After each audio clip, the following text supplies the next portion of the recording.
everybody, welcome back to my channel. My name is Isis and this is Isis Says Hi. I like to do a lot of research videos about topics that I think are really cool or that matter to me. Sometimes I ramble about stuff or do vlogs, so if you like any of those things, please feel free to subscribe, and if you're liking this video as you're watching, please feel free to give it a thumbs up. I think also turn on your post notifications and put it to all. Okay, we're done with self-promo. Oh, I guess, well, my social media will be listed in the description if you actually want to follow me. That is it. So I hope you enjoyed my last 3 videos about coding. I did split them up into 3 and then have them over the 3 weeks. But we're going to be talking about Halloween and Dia de los Muertos.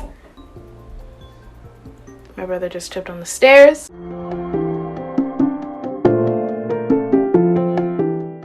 I, in my ignorant ways, had thought for a long time that Dia de los Muertos was essentially like a Mexican Halloween, which it's literally like not even close to what Halloween is versus what Dia de los Muertos is. So we're gonna talk about that today. It's gonna be really fun because I hate scary things, and so I know I'm gonna have to look up pictures, and I'm gonna hope and pray to God that I don't get spooked while I'm trying to look up these pictures to show you. Let's get into it.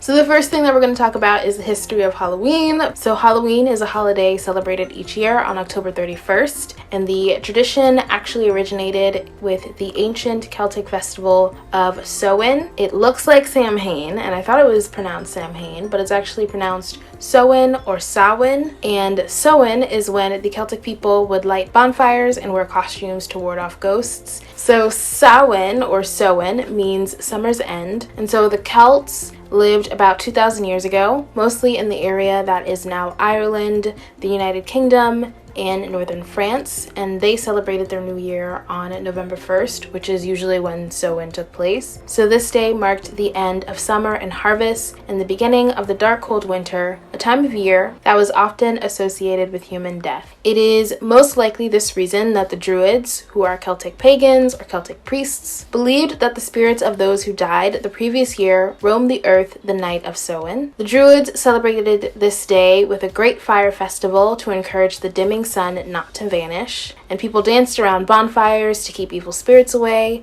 gave animals as sacrifices to the Celtic gods, and left their doors open in hopes that the kind spirits of loved ones might join them around their hearths, which essentially is kind of like a fire to keep them warm throughout the winter. On this night, prophecy was thought to be more effective than any other time, so methods were derived to determine who might marry, what great person might be born, who might rise to fame, or who might die. The Celts viewed these predictions as a way of comfort for surviving the winter. The spirits were believed to be either entertained by the living or to find a body in process for the incoming year. This is the reason why villagers would dress up like witches, ghosts, and goblins so they could avoid being possessed. They also dressed in animal heads and skins, and I put in my notes that I'm not even Googling that, so we're just gonna move past. So when the celebration was over, they relit their hearth fires. By 43 AD, the Roman Empire had taken control over a lot of Celtic territory. And so over the 400 years that they ruled Celtic lands, 2 Roman festivals were combined with Samhain. And the first was Feralia, which is a day in late October when the Romans honored the passing of the dead. And the second was a day to honor Pomona, the Roman goddess of the fruit and trees. The symbol of Pomona is the apple, and was incorporated into this same celebration. And baby explains why people bob for apples, which I did that once when I was 8. Kind of fun, not gonna hold you. Not COVID friendly at all. Also, when you think about it, it's very germy and disgusting, and I am shocked that I never got sick from it. But it was fun when I did it. It also explains why my family never wanted me to do it. They were also West Indian, so they didn't really believe in Halloween, but still.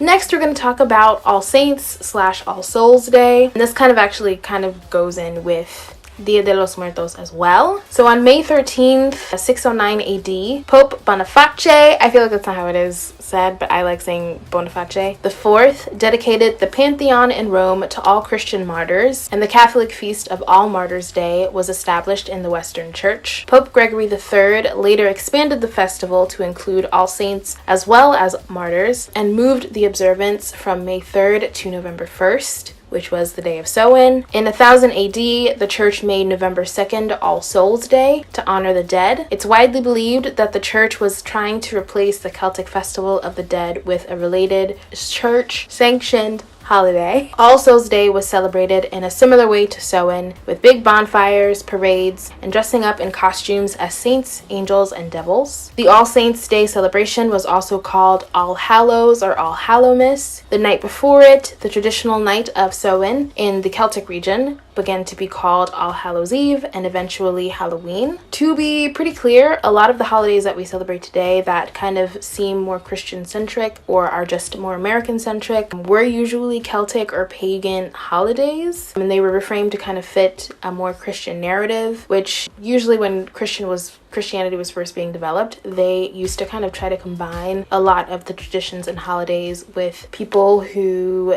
they kind of were in relation to or living with, just so that they can obviously convert them to Christianity and it would be a little bit more easier for them to kind of be accustomed in. When we're thinking about colonialism and what that means and what that looks like, that meaning of kind of trying to come together and trying to be inclusive kind of just dissipated.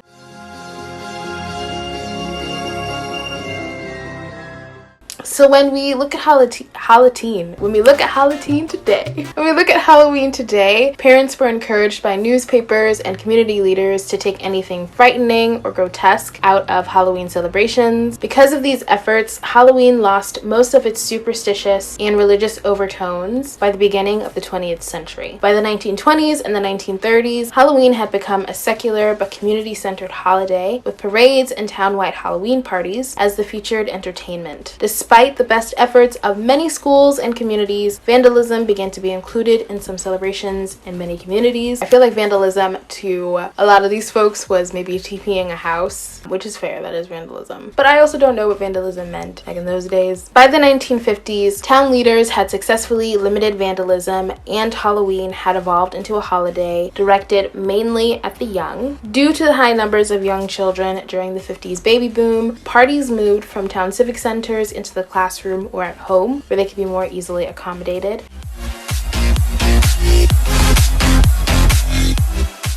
Some other fun Halloween traditions that I find to be kind of funny and cool. Most traditions in relation to Halloween had to do with helping young women identify their future husbands and reassuring them that they would someday, with luck, maybe by next Halloween, be married. So in 18th century Ireland, a matchmaking cook might bury a ring in her mashed potatoes on Halloween night, hoping that whoever came to eat the mashed potatoes would be her future husband. In Scotland, fortune tellers recommended that an eligible young woman name put like a name on each hazelnut for each of her suitors, then toss the nuts into the fireplace. The nut that burned to ashes rather than popping or exploding, the story went, represented the girl's future husband, but in other versions, the opposite was true. The nut that burned away symbolized a love that would not last.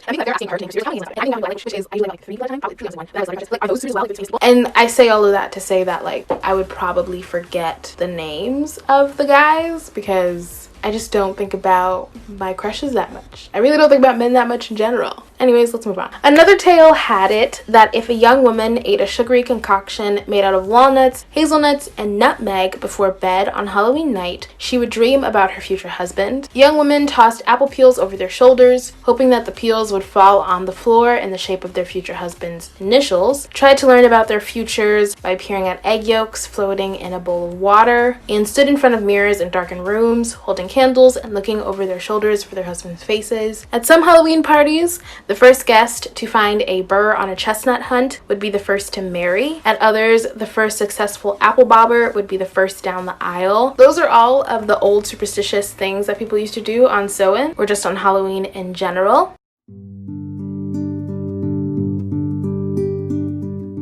So now we're going to talk about Dia de los Muertos. So Dia de los Muertos, the Day of the Dead, is a holiday celebrated on November 1st and November 2nd. And unlike poor uncultured ISIS thought, it is not a Mexican version of Halloween. So Dia de los Muertos honors the dead with festivals and lively celebrations. So it combines the Aztec rituals of Dia de los Muertos and Catholicism, which was brought to the region by Spanish conquistadors, which are essentially Spanish conquerors, colonizer. Anyways, Dia de los Muertos is celebrated on All Saints Day and All Souls Day, which is a minor holiday in the Catholic calendar. And as we talked about before, All Souls Day and All Saints Day essentially is kind of the same as Dia de los Muertos, but a little bit different when we're gonna talk about. While the most recognizable aspects of the Day of the Dead are the representation, that's Dia de los Muertos, are the representations of skulls and skeletons, which are calacas and calaveras. But the tradition that holds the most meaning is the ofrenda, which is Spanish for offering or altar. The ofrenda is what the whole celebration is about. It's a collection of offerings dedicated to the person being honored. While we view death as a sad event, Dia de los Muertos recognizes death as a natural part of the human experience, a continuum with birth, childhood, and growing up to become a contributing member to the community. On Dia de los Muertos, the dead are also part of the community, awakened from their eternal sleep to share celebrations with their loved ones. This is why there's lots of food, drinks, parties, and other activities that the dead enjoyed in life. There's usually brightly colored skeletons and skulls everywhere during the holiday. They often are seen smiling as a friendly nod to death, sometimes even mocking it, in candied sweets, as parade masks, and as dolls. Calacas and calaveras are almost always portrayed as enjoying life, often in fancy clothes and in entertaining situations.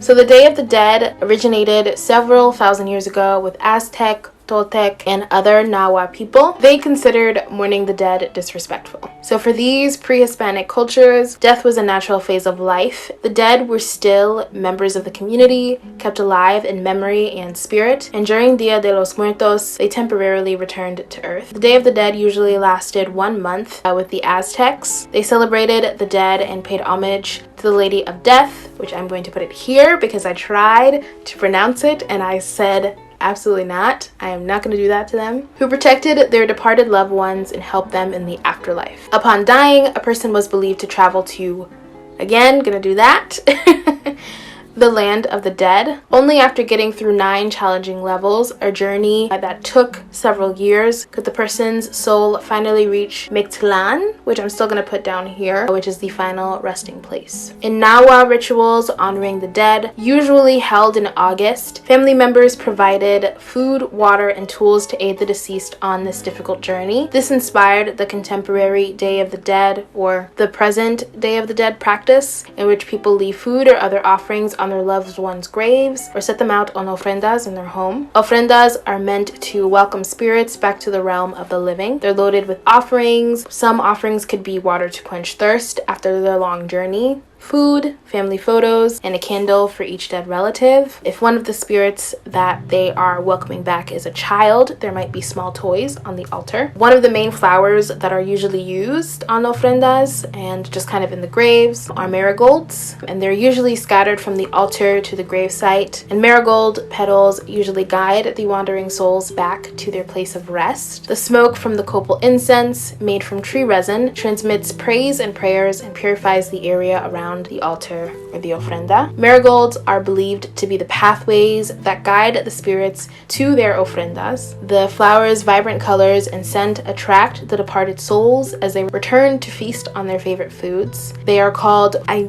can never pronounce that correctly, but Flor de Muerto, Spanish for flower of the dead or flower of dead, and they symbolize the beauty and fragility of life. So we talked about calavera earlier. During the late 18th and early 19th centuries, calavera was used to describe short, funny poems, which were often sarcastic, tombstone inscriptions published in newspapers that poked fun at the living. These literary calaveras became a popular part of Dia de los Muertos celebrations. Today, you'll find these poems in print, read aloud, and broadcast on television and radio programs.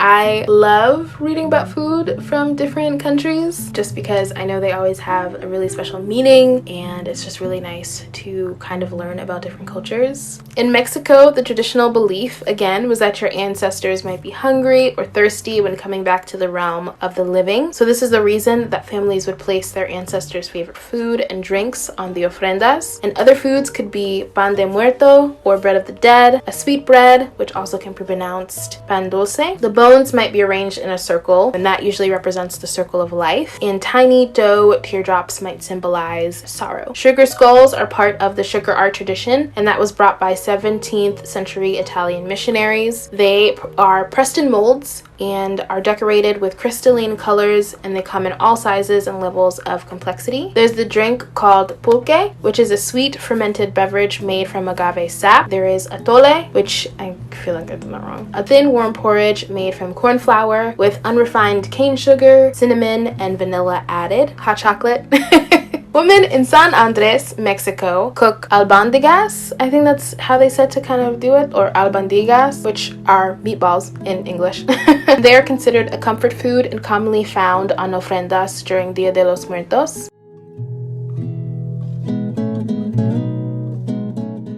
So the first night is usually called Dia de los Angelitos, and that is the Day of the Little Angels. That starts the holiday at midnight on November 1st, and this is where spirits of all deceased children are believed to be reunited with their families for 24 hours. Families usually construct an ofrenda with the departed child's favorite snacks, candies, toys, and photographs to encourage a visit from them, and the names of the departed children will often be written on a sugar skull. At midnight on the following day, which is usually November 2nd, the celebrations usually are shifted to honor the lives of the departed adults, and the night is filled with laughter and fun memories like the night before, and the ofrendas take on a more adult theme. So usually they have tequila, pan de muerto, pulque, and jars of atole, and then families will also play games together, reminisce about their loved ones, and dance while the village band plays in their town. The next day is the grand finale and public celebration of Dia de los Muertos, or Dia de Muertos. In more recent times, people come together in cities dressed up with calavera painted faces and have parades in the streets. Cemetery visits are also common on the last day, as families will go to decorate the grave sites with marigold flowers, gifts, and sugar skulls with the departed's name on them. It's customary to clean the gravestone and restore the color. I'm kind of sad that they aren't going to be able to do that this year.